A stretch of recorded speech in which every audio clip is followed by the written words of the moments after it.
un petit délai ce matin. J'espère que vous allez bien en ce 12 novembre. Certains sont en férié aujourd'hui à cause de la journée du souvenir.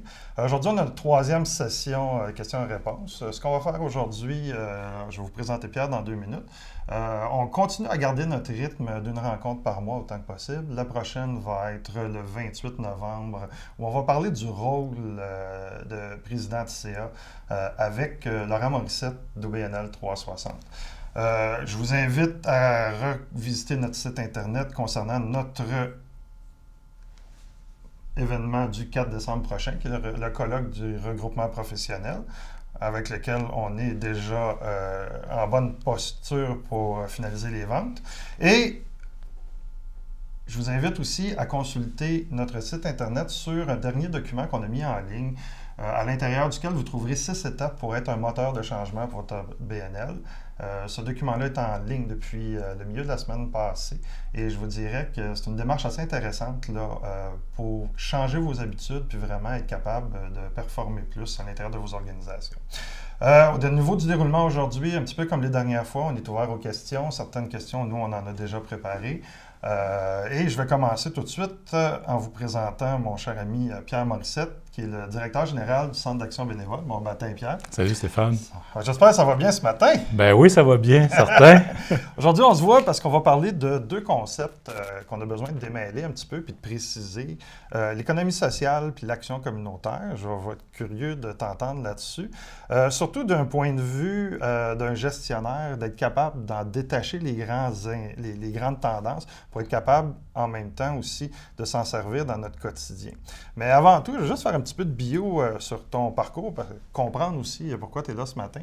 Pendant 20 ans, si j'ai bien compris, tu as été au regroupement économique et social du Sud-Ouest, le réseau. C'est bien ça, 10 ans comme DG. 10 ans comme déjà, DG. ça fait un petit bout que la gestion d'OBNL, tu connais ça. Tu as été au conseil d'administration de Commerce solidaire, ou tu es encore au conseil d'administration de Commerce solidaire. Je vais être curieux que tu nous en parles tantôt un petit peu. Tu as été administrateur au chantier de l'économie sociale et aussi au réseau d'investissement social du Québec. C'est bien ça. Et le Centre d'action bénévole de Montréal depuis, ça fait-tu 2 ans? Ça fait 2 ans, Déjà un petit peu 2 plus. ans. Ben Ah! oui, déjà 2 ans, le temps passe vite. Hein? Je suis content de voir que les choses vont bien. Oui.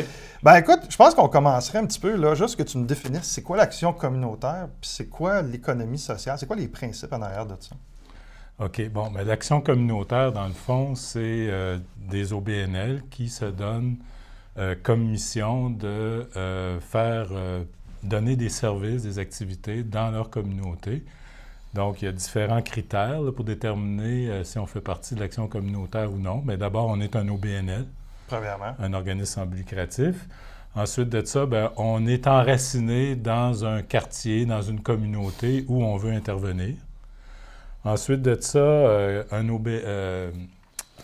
organisme communautaire, bien, c'est un organisme qui a une vie associative et démocratique. Donc, c'est-à-dire qu'il y a des membres et puis qui s'impliquent dans la gouvernance, puis souvent même dans la livraison des activités, des services de l'organisme. Et c'est un organisme qui définit aussi, qui est libre de définir sa mission, ses approches, sa façon de rendre ses services. Donc ça, c'est l'action communautaire en général. Ensuite de ça, il y a quand même un groupe qui s'est défini comme étant de l'action communautaire autonome. Donc, la notion d'autonomie, finalement, c'est beaucoup la notion d'être autonome au niveau de la gestion par rapport au pouvoir public, par rapport à l'État. Donc, on ajoute, dans le fond, aux critères de l'action communautaire l'initiative de la communauté. Donc, l'organisme a été créé à l'initiative de la communauté, vise la transformation sociale. Donc, qu'est-ce que tu veux dire transformation sociale? Donc, l'organisme ne vise pas juste à donner des activités et des services pour combler un besoin, mais vise vraiment à faire une transformation dans sa communauté par rapport à différents enjeux. Je te dirais qu'un des fils conducteurs les plus courants dans l'action communautaire autonome, c'est la lutte contre la pauvreté et l'exclusion. Donc, ça prend plusieurs formes d'activités et de services. Mais ça vise vraiment à faire en sorte que la pauvreté, finalement, disparaisse, que les personnes qui ont des difficultés dans la vie puissent devenir des citoyens actifs dans leur communauté, dans la société. L'action communautaire autonome vise aussi ou fonctionne sur des approches qu'on dit citoyennes et globales. Donc, ça veut dire qu'on implique les gens dans la communauté, dans la définition des priorités, des objectifs de l'organisme.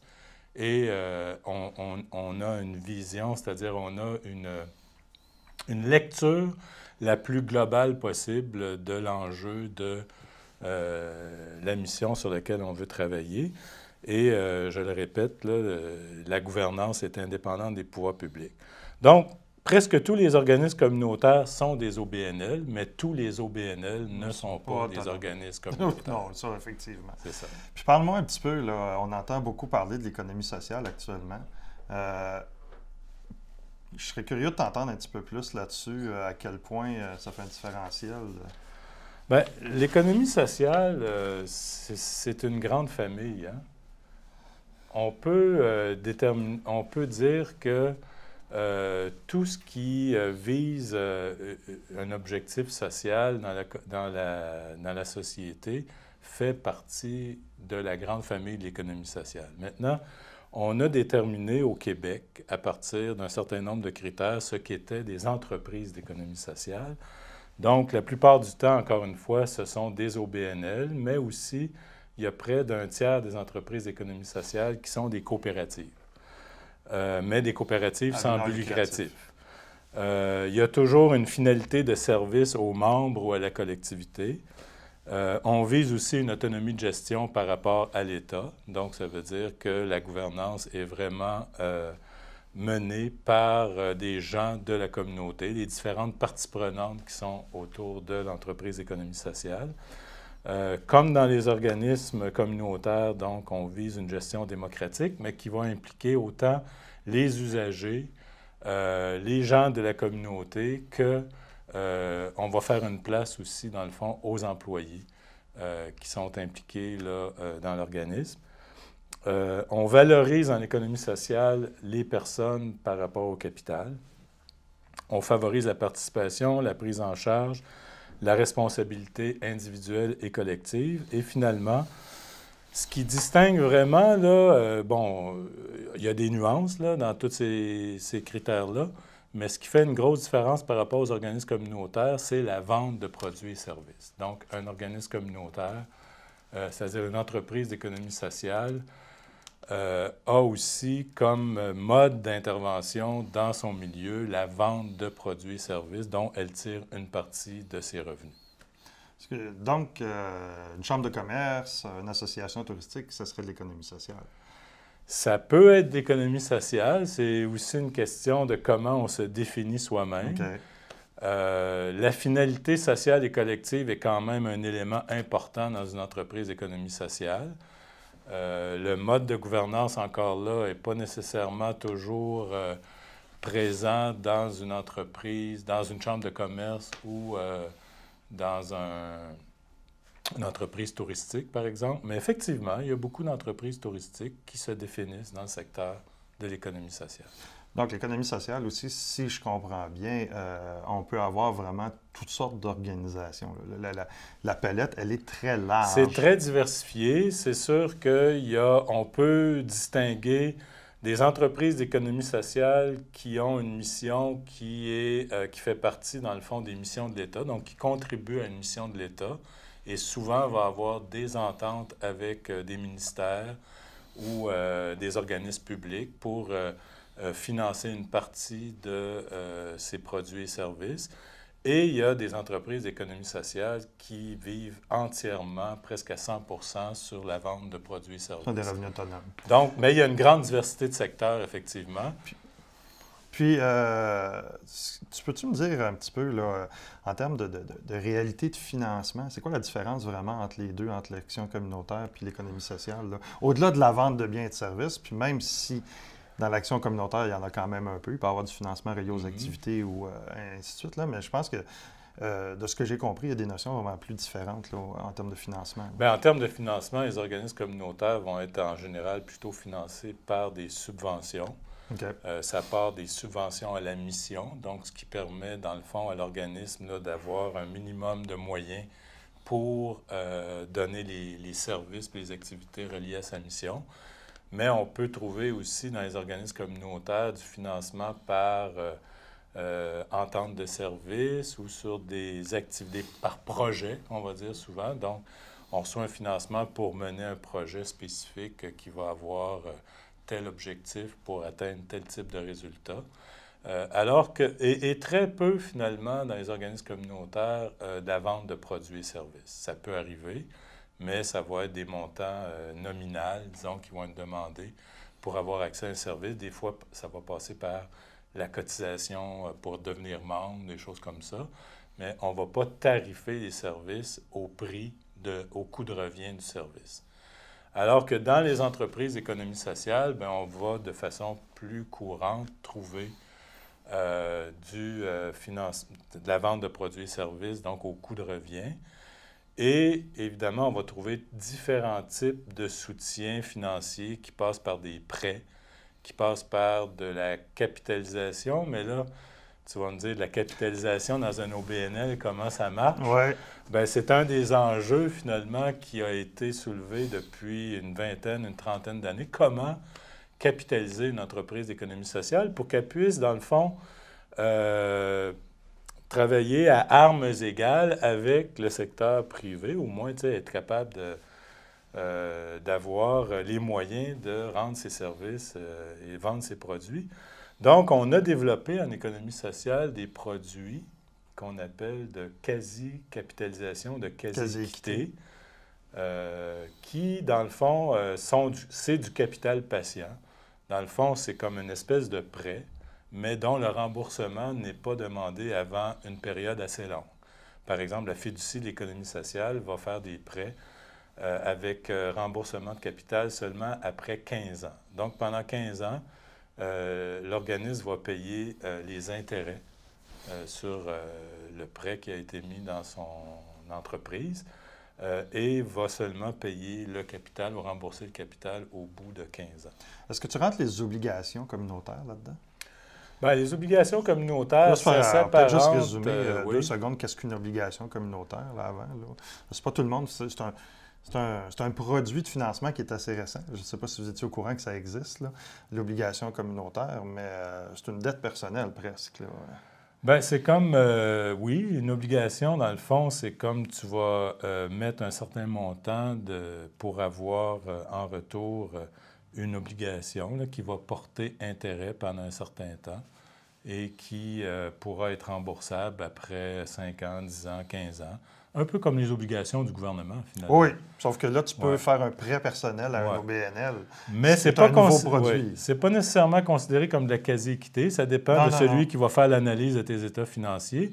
Parce qu'en principe, c'est un prêt qui doit être remboursé avec une échéance précise. C'est ça, l'obligation a une échéance de remboursement. Exactement. Mais c'est un nouveau, on peut s'entendre que c'est quand même un nouveau produit qu'on voit surtout dans le milieu de l'économie sociale, qu'on ne voyait pas il y a de ça 5 ou 10 ans. Là. Oui, puis c'est une façon d'impliquer des gens d'une communauté dans la mission de l'entreprise d'économie sociale. Puis on s'entend qu'on est loin aussi du financement participatif ou du crowdfunding. On est loin du financement participatif, mais d'une certaine façon, ça peut s'y apparenter parce que c'est un appel aux individus dans une communauté à s'impliquer dans un organisme là, qui donne des services ou qui développe sa mission au service de cette communauté-là.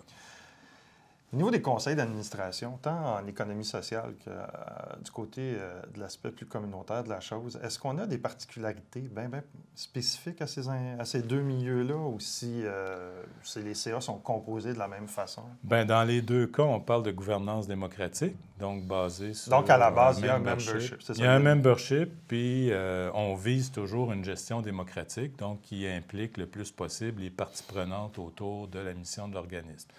Dans les entreprises d'économie sociale, bien, il va y avoir une attention peut-être un petit peu plus particulière qui va être portée à s'assurer d'une présence vraiment autant des usagers, donc les clients, entre guillemets, de l'entreprise, les fournisseurs, ça peut être là aussi une autre façon d'impliquer puis d'avoir une relation au-delà d'un service ou d'une clientèle avec les fournisseurs, des gens de la communauté, et les employés de l'entreprise qui vont souvent avoir 1 ou 2 sièges sur une dizaine là, pour pouvoir s'impliquer aussi dans la gouvernance. On va retrouver ça un peu moins dans les organismes communautaires.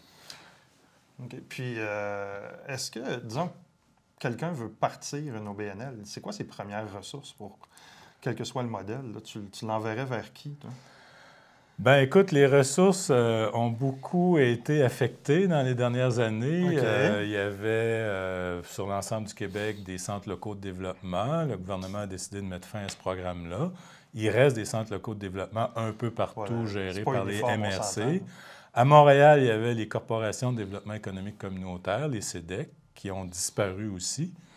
Et donc, souvent, ben, c'était une des premières ressources qu'on pouvait consulter si on voulait démarrer soit un organisme communautaire, une entreprise d'économie sociale ou même une entreprise privée, là, une petite entreprise. Bon, aujourd'hui, ben, il y a toujours évidemment le site du registraire des entreprises sur l'agence à Revenu Québec là, qui donne quand même un certain nombre d'instructions pour démarrer un OBNL. En fait, démarrer un OBNL, c'est relativement simple. Hein? Ça prend 3 requérants, donc qui remplissent là, la demande, une requête en incorporation. C'est pas tellement dispendieux, ça coûte une cinquantaine de dollars. Puis, donc, il s'agit de définir sa mission, puis de déterminer de quelle façon on va structurer l'organisation, puis de se donner des règlements généraux.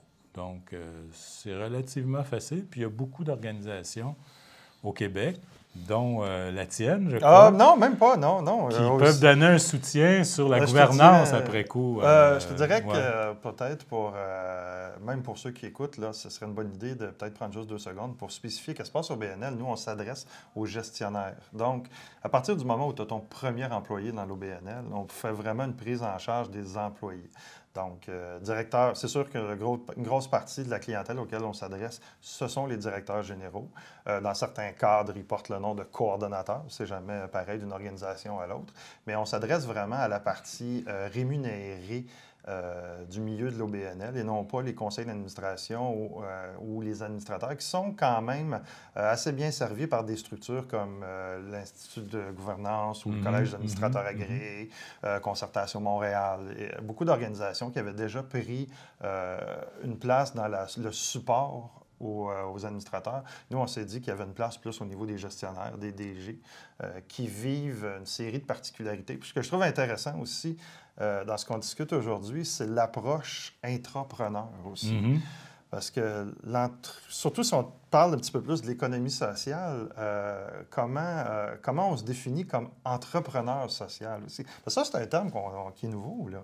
Je suis curieux de t'entendre de ce côté-là. Ben oui, l'entrepreneur social, ça peut amener aussi une certaine confusion parce que quand on parle d'économie sociale, on va parler d'entrepreneuriat collectif. Donc, l'idée, c'est que ça se fait en mode sans but lucratif, donc soit un OBNL, une coopérative, et que c'est un groupe d'individus qui décident de travailler ensemble à développer une organisation pour répondre à une mission. L'entrepreneuriat social, ça s'étend aussi à des gens qui développent une entreprise privée, donc qui sont incorporés en tant que compagnie ou société, qui se donnent une mission sociale ou une mission environnementale ou une mission philanthropique.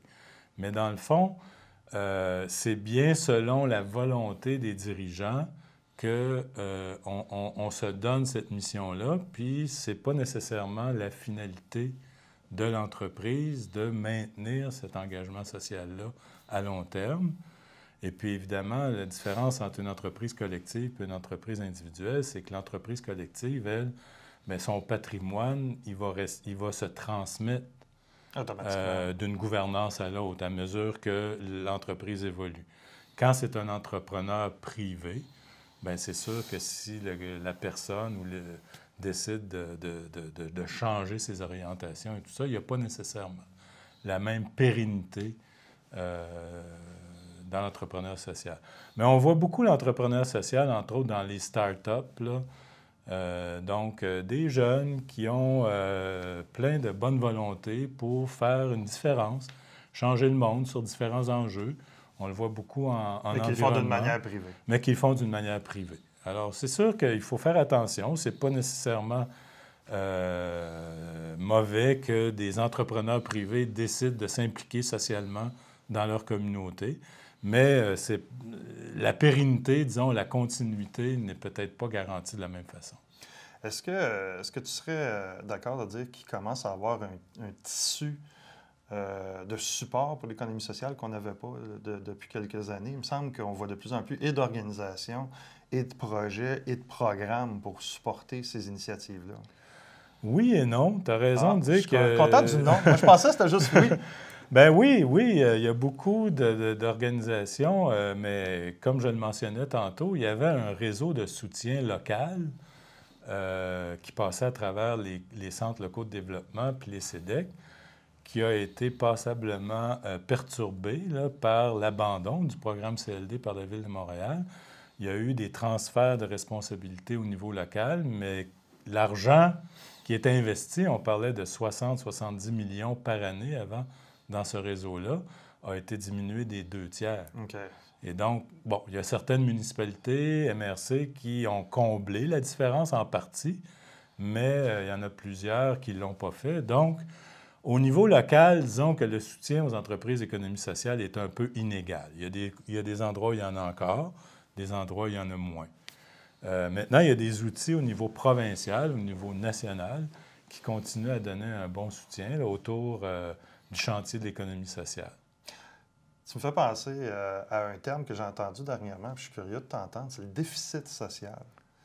Je ne sais pas si tu as entendu parler de cette expression-là, que le manque de financement, surtout du côté communautaire, avec le temps, à moyen et à long terme, allait créer quelque chose qui va être impossible à rattraper.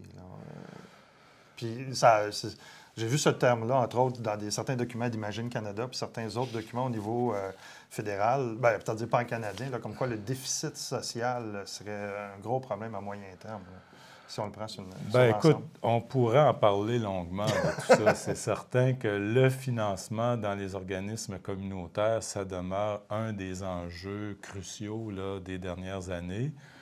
Il y a quand même eu des avancées qui ont été faites il y a une 10 à 15 ans, qui était la reconnaissance par le gouvernement du Québec du financement à la mission des organismes communautaires. Donc ça, déjà, ça l'a permis au moins de placer une pièce du puzzle importante. Maintenant, ce financement-là à la mission, premièrement, ce n'est pas tout le monde qui y a accès. Donc, ce n'est pas réparti de façon uniforme et égale pour tous les organismes. Et ensuite de ça, bien, il y a une espèce de plafonnement qui fait que ces financements-là ne sont pas nécessairement augmentés ou indexés à chaque année en fonction, parce que même dans les organismes communautaires, il y a un coût de la vie là, qui augmente à chaque année. Donc, ça demeure un enjeu important dans le milieu communautaire, la question du financement à la mission. Et dépendant des gouvernements, dépendant de la philosophie ou de l'idéologie des gouvernements, il y a des gouvernements qui vont privilégier le financement par projet. Ça a été malheureusement beaucoup le cas dans les 5-10 dernières années. Donc, financement par projet, ça veut dire que de moins en moins, on va reconnaître tes coûts de système, comme organisation, que toute organisation a à soutenir, puis on va te financer pour des projets spécifiques qui ont un début, un milieu, trouve ton argent pour le reste. Puis trouve ton argent pour le reste. Bon, c'est sûr que dans les plus grands organismes, on va combiner financement à la mission avec financement par projet, puis il y en a qui vont relativement bien tirer leur épingle du jeu. Puis, bien, si on veut rajouter à tout ça le fait que les gouvernements ne soient pas en mesure de soutenir tous les organismes communautaires à la hauteur des besoins, bien, le financement philanthropique, donc par les fondations, prend de plus en plus de place aussi. Bon, on connaît bien Centraide, là, qui donne déjà du soutien à des organismes dont la mission est clairement orientée vers la lutte contre la pauvreté et l'exclusion. Mais à côté de ça, il y a des dizaines, des centaines d'organismes communautaires qui ne fitent pas dans ce pattern-là. Alors là, c'est la course à la recherche de financement, que ce soit au niveau des fondations, que ce soit par des événements bénéfices, que ce soit par des collectes de fonds, même auprès du grand public. Alors, chercher du financement puis assurer le financement dans un organisme communautaire, c'est une job pas mal à plein temps. Je suis curieux de t'entendre, par exemple. Le Centre d'action bénévole, depuis 2 ans, depuis que tu es arrivé en poste, a pris un petit peu cette ce virage-là, d'aller chercher d'autres types de revenus avec peut-être une philosophie qui est plus proche de l'économie sociale. Comment vous le vivez, puis comment ça s'est vécu à l'interne? Est-ce que c'est quelque chose où il y a eu des résistances? Est-ce que c'est quelque chose qui est très porteur sur le futur? Est-ce que ça vient supporter la mission? Je sais que j'ai plusieurs questions. Oui. Je suis curieux de t'entendre sur... Parce que tu fais partie d'une organisation qui a vécu ce changement-là puis qui s'est vraiment embarqué là-dedans, d'arriver avec une offre de service. Bien, le Centre d'action bénévole, si on regarde sur 80 ans, je veux dire, je ne vais pas remonter à Mathusalem, mais à l'origine, c'est un organisme de charité. À travers le temps, bien, qui s'est positionné comme un organisme communautaire, je dirais même qui s'est positionné dans les 10 dernières années dans l'action communautaire autonome, mais qui a toujours eu quand même une offre de produits et de services où il y avait une partie du financement qui venait d'une contribution des usagers. Donc, à quelque part, faisait un peu de l'économie sociale sans nécessairement se définir comme tel. Alors, depuis que, bien, compte tenu de mes antécédents, puis de ma connaissance aussi de ce secteur d'activité-là, mais moi, j'essaie de développer davantage cette partie-là de nos activités, de vente de produits et services. Bon, il y a une limite à ce qu'on peut faire dans nos services qui sont rendus aux organismes communautaires, puis on ne veut pas non plus... on ne veut pas augmenter la part que les organismes communautaires paient de nos services. Par contre, tout ce qu'on appelle le bénévolat corporatif, donc engager le milieu corporatif, les employés de ces entreprises-là à faire du bénévolat dans les organismes communautaires. Alors là, il y a un potentiel pour nous de développement d'une offre de service qui pourrait apporter des nouveaux revenus au Centre d'action bénévole. Qu'est-ce qui sont c'est quoi les principales caractéristiques d'une organisation qui voudrait passer de l'action communautaire vers l'économie sociale? Parce qu'on s'entend de ce que j'entends, de ce que je vois au quotidien, c'est que la partie de financement est rendue tellement difficile que beaucoup d'organisations doivent réinventer leur modèle d'intervention pour essayer d'avoir une portion qui va amener différents types de revenus, que ce soit des services, que ce soit de la philanthropie, ainsi de suite. Ça amène des changements relativement fondamentaux dans l'organisation. Bien, ce n'est pas tous les organismes communautaires qui peuvent devenir des entreprises d'économie sociale. C'est un premier point. Il faut avoir des produits, des services qui peuvent être vendus sur le marché et qui ne vont pas se faire en dénaturant ta mission. Beaucoup d'organismes communautaires ont une mission qui vise d'abord à, comme je disais, à soutenir un changement social dans sa communauté. Les produits et services sont vraiment développés en fonction de cet objectif-là. Mais il y a certains organismes communautaires, bien, je pense que le Centre d'action bénévole, c'est un exemple, qui, tout en restant à l'intérieur de leur mission, de soutenir, dans notre cas, le bénévolat, de le promouvoir, de faire en sorte que, par exemple, il y ait plus de bénévoles qui puissent aller aider les organismes communautaires, bien, la possibilité d'aller donner des services à des entreprises privées qui veulent, pour leur responsabilité sociale, impliquer leurs employés dans la communauté, dans leur milieu, bien là, il y a une offre de service qu'on peut élaborer puis qui devient, d'une certaine façon, solvable. Donc, à ce moment-là, bien, on peut dire qu'on développe une partie de nos activités en mode économie sociale. Il y a beaucoup d'organismes communautaires qui restent des organismes communautaires, mais qui ont un volet économie sociale. Ils ne deviennent pas en soi une entreprise d'économie sociale. Non, parce que si j'ai bien compris, certaines organisations mettent des normes au niveau de la quantité de revenus nécessaires au niveau des revenus autogénérés pour faire partie de ce principe-là. Je ne dirais pas du principe-là, mais d'être identifié purement comme étant de l'économie sociale. Bien, à une certaine époque, disons au début, il y a une vingtaine d'années, il y avait une certaine méfiance de certains ministères qui soutenaient les organismes communautaires à un virage vers l'économie sociale. Il y a même des ministères qui l'interdisaient carrément sous prétexte que ça ne correspondait pas à l'identité de l'organisme, puis ça venait, dans le fond, détourner l'organisme de sa mission principale. Je te dirais que il y a beaucoup de chemin qui a été parcouru depuis ce temps-là. Et même un organisme comme Centraide aujourd'hui, qui voit bien qu'il n'arrive pas à suivre les besoins financiers de tous les organismes, reconnaît que dans certains organismes, de développer un volet d'économie sociale, ça peut être complémentaire à la mission de l'organisme. Ça ne vient pas dénaturer ce pourquoi l'organisme a été créé. Mais encore une fois, ça dépend vraiment de chaque organisme de déterminer si c'est possible ou non. Et écoute, il y a même des organismes qui vont aller jusqu'à développer un volet d'économie sociale qui peut être très différent de sa mission principale, mais tant que les deux activités sont bien définies et bien identifiées et séparées, bien, si, dans le fond, les revenus générés par le volet d'économie sociale vient soutenir la mission principale ou première de l'organisme, bien, c'est une autre façon d'aller chercher ou compléter son financement. C'est quoi, par exemple, ce type d'organisation-là? Bien, on voit, par exemple, des organismes dont la mission est de soutenir le développement de l'employabilité, développer en parallèle, mettons, un restaurant ou un café. Okay. Donc, le café va générer des revenus qui vont finir par soutenir la mission de l'organisme. Il y a même eu un cas à Québec où un organisme de coopération internationale avait développé en mode privé, donc c'était une Inc., une auberge, l'auberge des Grands Jardins, je pense que c'était ça le nom, à Québec, pendant longtemps. Donc, c'était une entreprise privée, mais qui était détenue à 100 par un OBNL. Et les profits générés par l'OBNL venaient soutenir la mission de l'organisme. Bon, ça a fonctionné pendant une quinzaine d'années.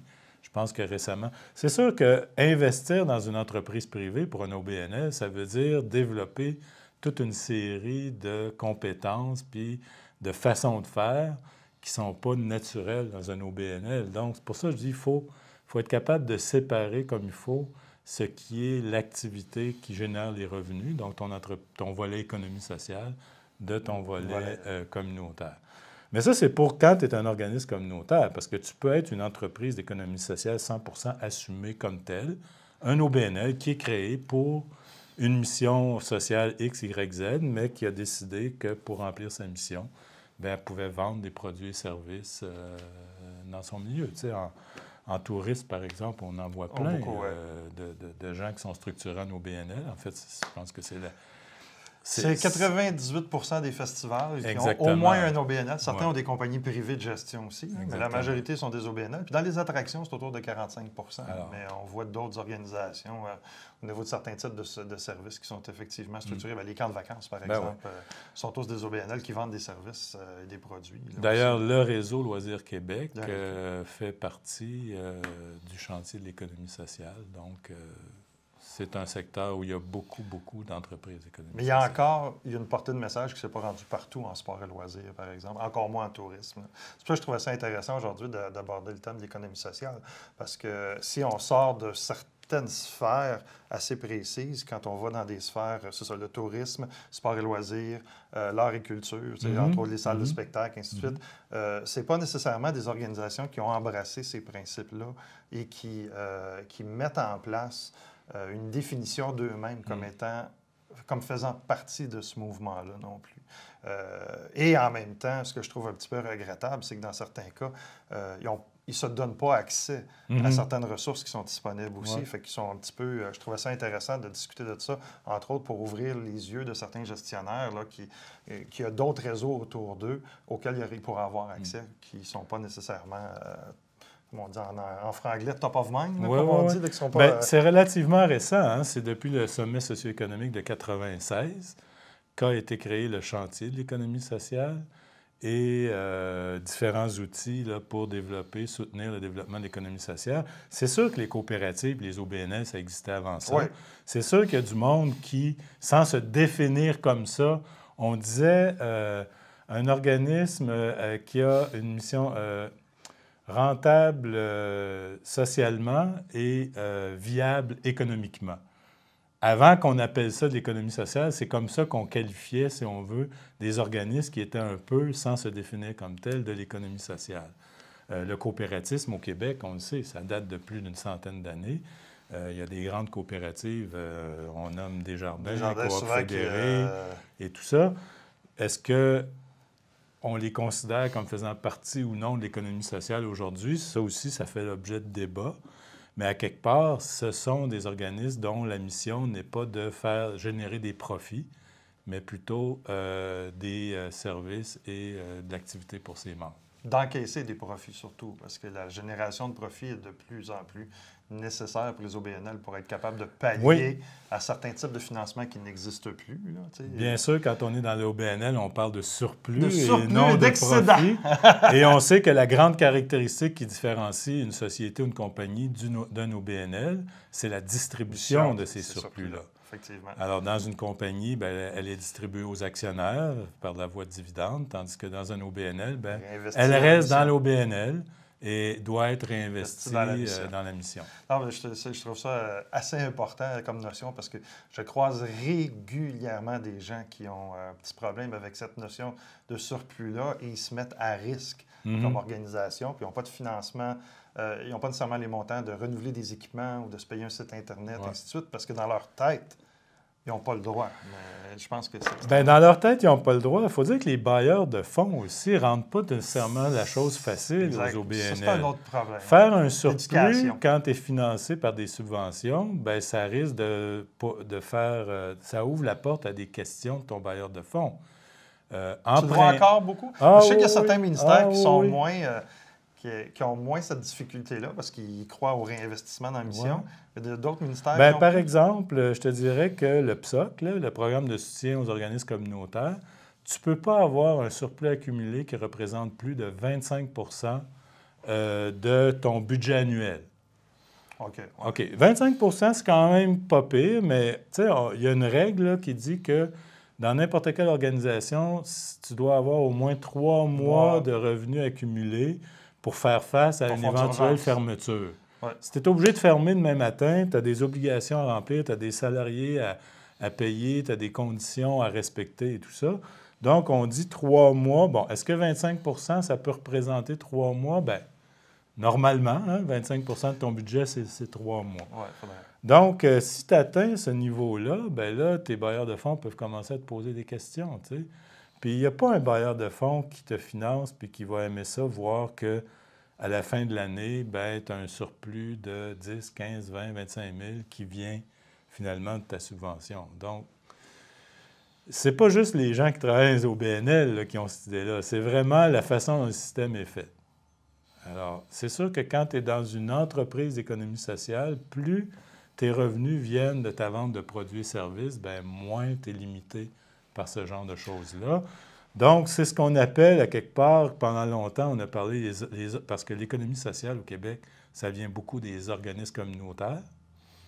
Donc, on parlait à une certaine époque, il y a une vingtaine d'années, qu'il fallait que les organismes prennent le virage entrepreneurial. Arrêtez de faire des budgets qui arrivent à zéro. C'est toujours de se donner un peu d'air pour être capable d'investir, de réinvestir dans le développement de l'entreprise. Donc ça, ce bout-là, je te dirais qu'il est pas mal fait. Aujourd'hui, bien, je te vois réagir. Ben, c'est parce que dernièrement, il y avait encore plusieurs débats surtout du côté philanthropique, où tu avais la quantité de frais administratifs par rapport à l'argent qui est réinvesti. Il y a des écoles de pensée dans le restant du monde qui veulent sortir de cette analyse de ratio pur-là pour se dire, on fait comment pour réinvestir à moyen pas à long terme, puis on fait comment pour avoir des projets porteurs si tout l'argent est l'année même en mission. C'est pour ça que je te dis, je trouve ça intéressant d'être capable d'en discuter parce qu'il faut, à un moment donné, qu'il y ait des changements qui se fassent de perception. Mais le virage entrepreneurial, c'est de dire que je ne vais pas, comme organisation, juste dépendre de subventions ou de financement de bailleurs de fonds, que ce soit des fondations ou autres, mais je vais aussi avoir une partie...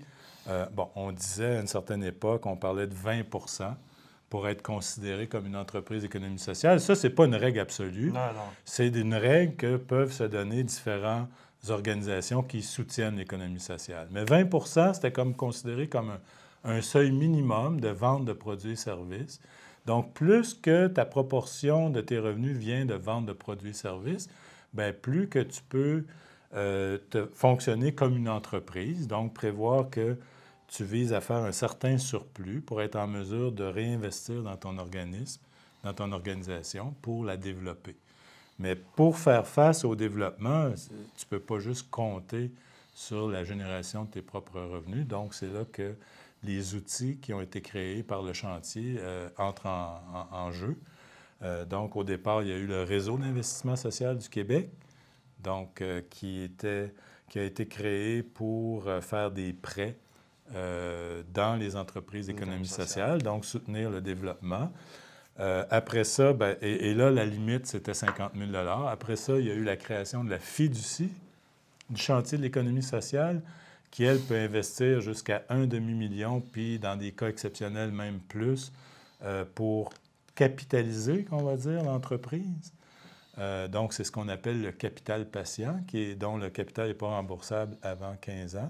Donc là, on parle quand même de sommes qui peuvent être assez substantielles, et autant pour financer des immobilisations que pour financer des opérations. Alors, quand on combine tout ça, ça commence à faire des soutiens qui peuvent être vraiment intéressants. Et il y a quelques années, environ 5 ans, le risque a développé un nouveau produit pour le pré-démarrage. Donc, on sait qu'une entreprise privée, quand elle veut démarrer, elle va aller chercher du capital, des actionnaires, puis là, elle a de l'argent pour partir. Un OBNL, c'est bien rare, puisqu'elle ne peut pas être capitalisée par ses membres, elle n'a pas ces moyens-là. Donc, cet outil-là a été créé, le fonds de pré-démarrage, justement pour remplacer cet investissement initial-là que des actionnaires vont faire dans une entreprise privée par un capital aussi qui va pouvoir soutenir les activités initiales de l'entreprise, donc avant son démarrage officiel, avant la première vente de produits et services. Donc, tout élaborer, le système de production, développer ses ententes avec des fournisseurs éventuellement, faire des études de marché complémentaires. En fait, tout un paquet d'activités qui, normalement, vont être soutenues par l'investissement privé dans une entreprise privée. Bien là, c'est le produit du risque pour le pré-démarrage.